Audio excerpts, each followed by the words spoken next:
En premier lieu, il s'agissait de concevoir et de mettre en œuvre un projet urbain, global, cohérent, innovant à l'échelle du territoire de la première métropole de France. Le projet de Christian de Villers organise spatialement la cohabitation entre les activités économiques et les programmes de logements et de loisirs, cette cohabitation harmonieuse étant au cœur du concept de technopole urbaine. Donc il y a une grande réflexion sur le cycle de l'eau, de façon plus générale, l'eau, assainissement, pluvial, etc.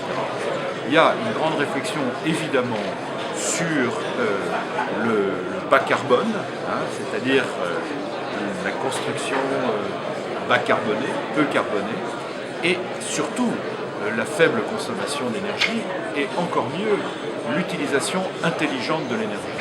Les smart grids, c'est un marché mondial de très grande ampleur qui intéresse les grands industriels, les grands énergéticiens et les grands industriels et qui met ensemble deux mondes qui traditionnellement ne se parlent pas beaucoup. C'est le monde de l'énergie et le monde des techniques de communication. Et c'est une première mondiale. Nice sera le lieu où vont se fixer les standards de l'industrie, ce qui est une position stratégique très importante. Il est important de se focaliser sur le développement endogène que sur le développement dit exogène, c'est-à-dire de grandes entreprises qui pourraient venir s'installer.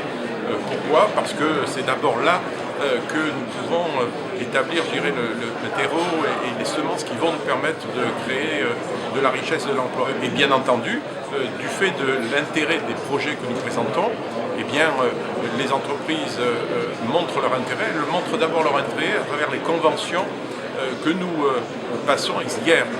C'était Gérard Mestralet, le PDG de GDF US, qui était là pour signer cette convention.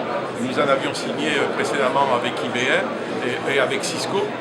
Et donc tout ça s'inscrit, comme j'ai dit, dans la démonstration pour ces grandes entreprises qui ont des visions globales de l'intérêt de ce qui se passe ici. Ce sont des aventures qui souvent durent plusieurs dizaines d'années, c'est normal, une échelle comme celle-là.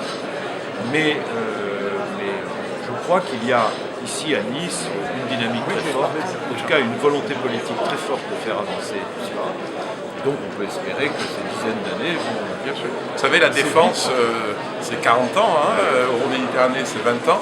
Et le premier protocole dans lequel Nice Méridia est inclus, c'est pour les 15 années. J'espère que quand on arrivera au bout des 15 années, on aura un projet à peu près terminé.